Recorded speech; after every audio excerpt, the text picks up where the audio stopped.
글로벌 뉴스룸입니다. 조금 전 중국에선 신중국 건국 70주년을 맞아 대규모 행사가 시작됐습니다. 현지 시간 오전 10시부터 베이징 천안문 광장에서 열리고 있는데요.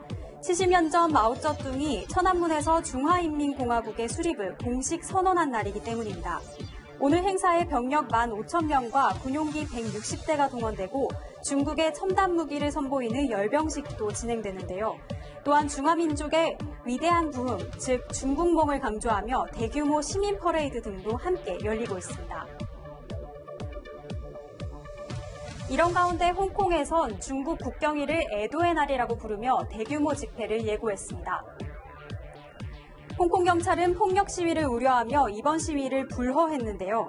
하지만 홍콩 시민들은 중국에 의해 탄압받고 희생된 이들을 애도한다는 뜻으로 검은 옷을 입고 시위에 참여할 것으로 알려졌습니다. 따라서 홍콩 시위대와 경찰의 충돌이 불가피할 것으로 보입니다.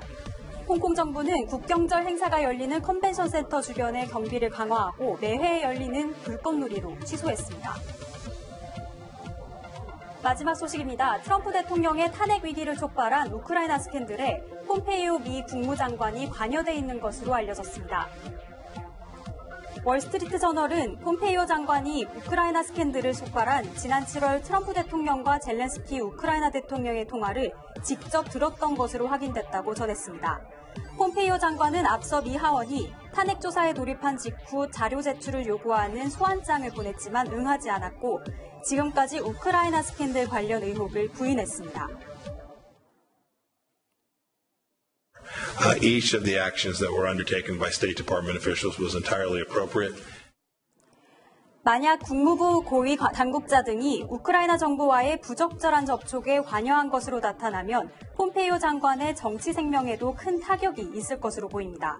이런 가운데 탄핵 혐의에 대해 조사 중인 미 하원이 트럼프 대통령의 고문 변호사인 루돌프 줄리아니에 대한 소환장을 발부했습니다. 이렇게 트럼프 대통령의 측근들이 탄핵 혐의 조사에 줄소환될 예정이라서 탄핵 정국은 소용돌이에 빠질 전망입니다. 지금까지 국제부에서 전해드렸습니다.